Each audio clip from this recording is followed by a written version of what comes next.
আজকে বোধহয় রেকর্ড হয়ে গেল। ঠিক হচ্ছে না, ঝালাই করা যাচ্ছে না। গাড়িটাকে বলো না, তুমি একবার কথা বলো, বলো যে উপসিতে আসার জন্য। উপসি, ওই যে আমরা উপসিতে আটকে গেছি।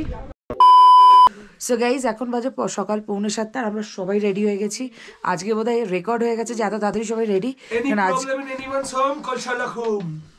এই এসে গেছে সকাল সকাল। এটা কি সেজেছো তুমি? Sherlock home. আজকে শার্লক হোম সেজেছে। আর আজকে আমাদের টার্গেট হলো ডাইরেক্ট মানালি ঢোকা।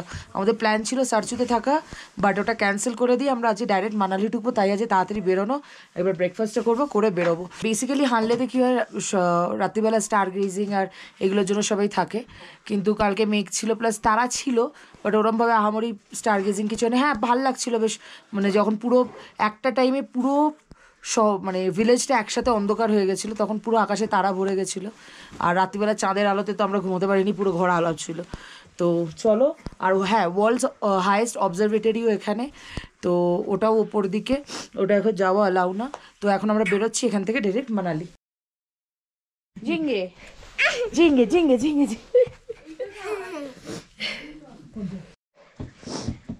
स्कूल नहीं गया? स्कूल नहीं गया? 10 बजे जाएगा। 10 बजे। মোমো, তুইও ঘুমাচ্ছিস? They not expected. চুপ করে থাক। না না, মোমোর জেগেই তো আছে। মনে হচ্ছে বিগ বস খেলছি, চারদিকে ক্যামেরা ঘুরে যাচ্ছে। সো আমরা একটা জায়গায় দাঁড়িয়েছি রাস্তায়, জায়গাটার নামটা জানি না। কি জায়গা কা নাম কে? নুমা। নিউমা বলে জায়গাটা। আমাদের গাড়ির কুলেন লিক করছে, তো গেছে গাড়ি ঠিক করাতে। তো আমরা এখানে একটুখানি ওয়েট করব, করে তারপর এগোবো।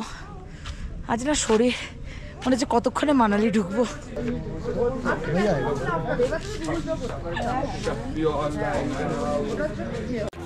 আরে মুঝে চক্কর আনে লাগ গয়া।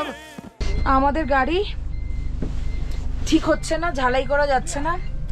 হ্যাঁ, গাড়িটাকে বলো না, তুমি একবার কথা বলো, বলো যে উপসিতে আসার জন্য। উপসি, উপসি। ও বললো দাঁড়া আমি কথা বলছি একবার। উপসিতে আসতে বলো, তাহলে কি হবে, উপসিতে আসলে পরে আমরা ডাইরেক্ট ওখান দিয়ে বেরিয়ে যেতে পারবো। খাড়ু আবার উল্টো রাস্তায় যাচ্ছি, প্রায় ধরে নাও 25 কিলোমিটার উল্টো রাস্তা। আচ্ছা, তাহলে উপসিটা তেনজিং এর জন্য কাছে হবে। হ্যাঁ, আর ওই ড্রাইভার একটুখানি নিচে নামতে শুরু। ওর এমনিও তো ওখান থেকে যেতে হলে উপসি হয়ে যেতে হবে। আমরা ডাইরেক্ট এই রাস্তাটা যেটা পুবা ভ্যালির যে রাস্তা গিয়ে জয়েন করছে উপসি, ওই জায়গাটার নাম হচ্ছে উপসি। হ্যাঁ, তো উপসিতে চলে এলেই তো হয়ে গেল। আর কথা বলে না, পুরোটা যাবে না। সো আমাদের গাড়ি আরেকটা লে থেকে আসছে, এই গাড়িটা ঠিক হলো না।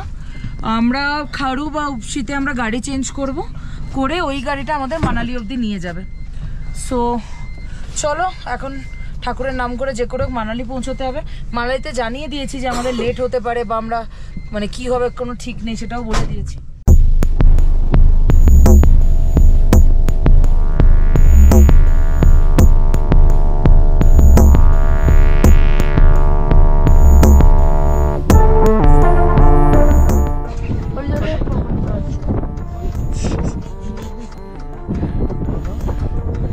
একবার যদি গাড়ি চলতে আরম্ভ করে আর দাঁড়াবে না, কিন্তু অ্যাক্সিলারেটর ফ্রিজ আছে।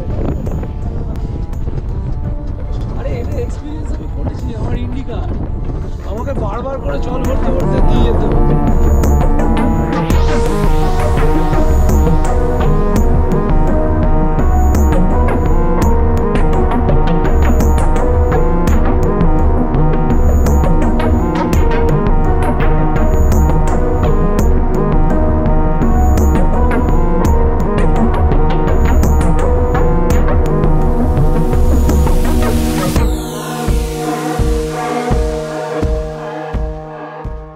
এখন কেসটা হচ্ছে আমরা উপসিতে আটকে গেছি।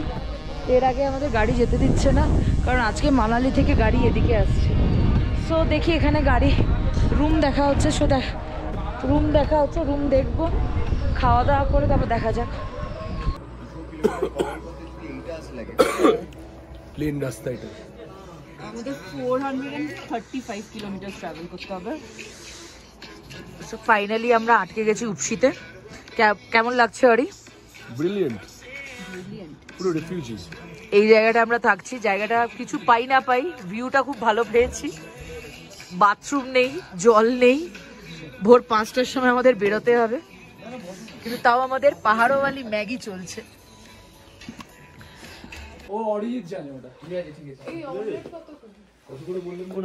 অনেক রিকোয়েস্ট করার পরেও পুলিশ আমাদেরকে মানালির দিকে এগোতে দেয়নি। চেয়েছিলাম মানালি পৌঁছতে, কিন্তু সেটা আর হলো না। যা হয় ভালোর জন্যই হয়। কুপসিতে থাকতে আমাদের সত্যিই খুবই কষ্ট হয়। 11 জন 2টো রুমের মধ্যে কোনো মতে থেকেছি। বাথরুমে জল নেই, মুখ ধুতে পারিনি, বাথরুম করতেও খুব অসুবিধা হয়েছে। কিন্তু যা হয় ভালোর জন্য হয়, আর সেটা জানতে পারবেন পরের এপিসোডে।